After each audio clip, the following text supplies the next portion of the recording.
अस्सलाम वालेकुम everyone, welcome to HD math tutorial. Solid mechanics के एक और लेक्चर के साथ मैं हूं हसनैन दानिश। लास्ट लेक्चर में हमने इक्विलिब्रियम की कंडीशंस को डिफाइन किया था और इसके अलावा इक्विलिब्रियम की कंडीशन 1 को प्रूव किया था और आज के लेक्चर में हम सेकंड कंडीशन ऑफ इक्विलिब्रियम को प्रूव करना सीखेंगे। लेक्चर को स्टार्ट करने से पहले मेरे इस चैनल को लाइक और सब्सक्राइब जरूर करें और वीडियो के एंड में कमेंट्स करना ना भूलें। अब हम इक्विलिब्रियम की सेकंड कंडीशन को प्रूफ करेंगे। ये कंडीशन हमें ये बताती है कि अगर कोई बॉडी इक्विलिब्रियम स्टेट में हो तो बॉडी की मूवमेंट ऑफ सरफेस फोर्स और मूवमेंट ऑफ बॉडी फोर्स का सम अबाउट ओरिजिन 0 होता है। चले आए अब इस कंडीशन को प्रूफ करते हैं। कंसीडर करते हैं एक बॉडी जिसका वॉल्यूम V इंक्लोज्ड है सरफेस S में। लेट करते हैं P एक पॉइंट है सरफेस S पर और ये पॉइंट P इंक्लोज्ड है एक स्मॉल एलिमेंट ds के अंदर। नाउ अब इस स्मॉल सरफेस एलिमेंट ds के अंदर जो पॉइंट P है उस पर जो स्ट्रेस वेक्टर एक्ट कर रही है उसको हम Fn कैप से डिनोट करते हैं और इसका जो यूनिट आउटवर्ड नॉर्मल है जो कि परपेंडिकुलर है इस एलिमेंट ds के, इसको हम n कैप से डिनोट करते हैं। यूं जो इस सरफेस एलिमेंट ds पर जो मूवमेंट होगी अबाउट ओरिजिन वो equal to r cross f into dx होगी, मतलब product of movement of surface force about origin and surface element dx होगी। इसी तरह से अब अगर हम बॉडी की सरफेस को स्मॉल पार्ट्स में डिवाइड कर दें और इन स्मॉल पार्ट्स का सम कर लें तो हमें बॉडी की टोटल सरफेस फोर्स मालूम हो जाएगी। यूं जो total movement of surface force about origin is equal to surface integral r cross f into dx होगी। In tensor form the above expression can be written as surface integral epsilon i j k x j f k ds। यहाँ हमने अपनी आसानी के लिए position vector r को position vector x में change कर दिया है। यूं x क्रॉस f को हम टेंसर फॉर्म में इस तरह लिख सकते हैं epsilon i j k x j f k and call it equation number 1. In equation number 1 f k denote the stress vector. So हमें पता है कि स्ट्रेस वेक्टर और स्ट्रेस टेंसर के दरमियान एक रिलेशन होता है जिसको हम इस तरह लिखते हैं f j equal to sigma i j into n i. For our convenient if we replace j into k we get this Fk equal to sigma ik into ni. Here right hand side shows that I is dummy index.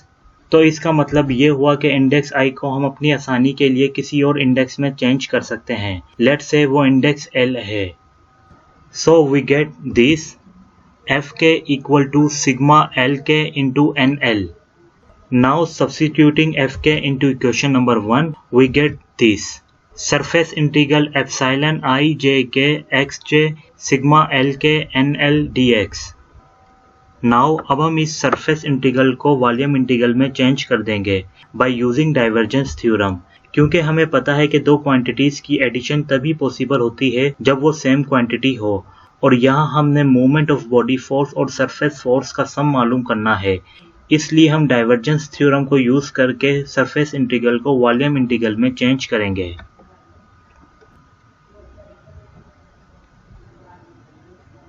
So by using divergence theorem in tensor form, that is surface integral ai into ni dx equal to volume integral ai comma I dv.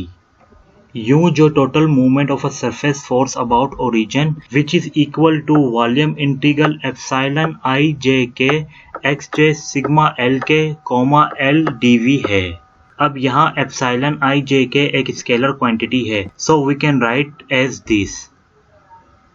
Now here by using product rule we get this volume integral epsilon I j k derivative of first term x j with respect to l and second term same sigma l k plus first term sigma j same and derivative of second term sigma l k with respect to l and dv.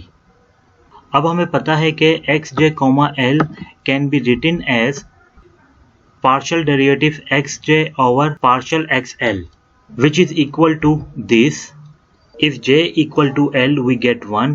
If J is not equal to L, we get 0, which implies that Sj, L is equal to canonical delta JL. Using this result, we replace Xj, L to canonical delta JL. We get this. अब यहाँ term canonical delta JL into sigma Lk पर हम substitution operator की property use करेंगे, जो कि ये है, अगर canonical delta Ij ऑपरेट हो रहा हो Bj के साथ, which is equal to Bi, क्योंकि इस प्रोसेस में हम डमी इंडेक्स को खत्म कर देते हैं और फ्री इंडेक्स को गिवन टेंसर के साथ अटैच कर देते हैं। इसी तरह से canonical delta Ij operate on given tensor Aj के, अब यहाँ डमी इंडेक्स J को खत्म कर देंगे और फ्री इंडेक्स Ik को गिवन टेंसर के साथ अटैच कर देंगे, which is equal to Aik। यूं जो canonical delta JL operate on sigma Lk, which is equal to sigma Jk, क्योंकि डमी इंडेक्स L को खत्म कर देंगे और फ्री इंडेक्स Jk को गिवन ऑपरेटर के साथ अटैच कर देंगे, इसलिए canonical delta JL into sigma Lk is equal to sigma Jk, क्योंकि डमी इंडेक्स L को खत्म कर देंगे और फ्री इंडेक्स Jk को गिवन टेंसर के साथ अटैच कर देंगे, इसलिए canonical delta JL into sigma Lk is equal to sigma Jk, and we get this and call it equation number 2, which shows the movement of surface force about origin in term of volume integral. Now अब हम movement of body force about origin मालूम करेंगे। इसके लिए consider करते हैं एक body जिसका वॉल्यूम एलिमेंट dv है और इस वॉल्यूम एलिमेंट dv पर बॉडी फोर्स F एक्ट करती है। यूं जो movement of body force about origin is equal to r cross F into dv होगा। So the total movement of body force about origin is equal to volume integral r cross F into dv होगा in tensor form, which is equal to this, and call it equation number 3. Now adding equation 2 and 3, we get this.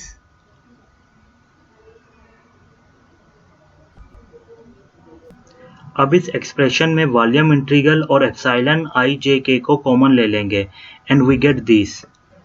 Now taking common Xj, we get this and call it equation number 4. अब equation number 4 में जो bracket में expression है sigma Lk, L plus Fk, that is equilibrium equation. So sigma Lk, L plus Fk is equal to 0 हो जाएगा।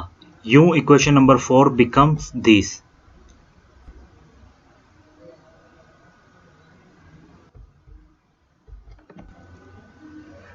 Sum of movement of surface force and the movement of the body force about origin is equal to volume integral epsilon Ijk sigma Jk dv is equal to 0. अब ये volume integral dv कब 0 के equal होगा?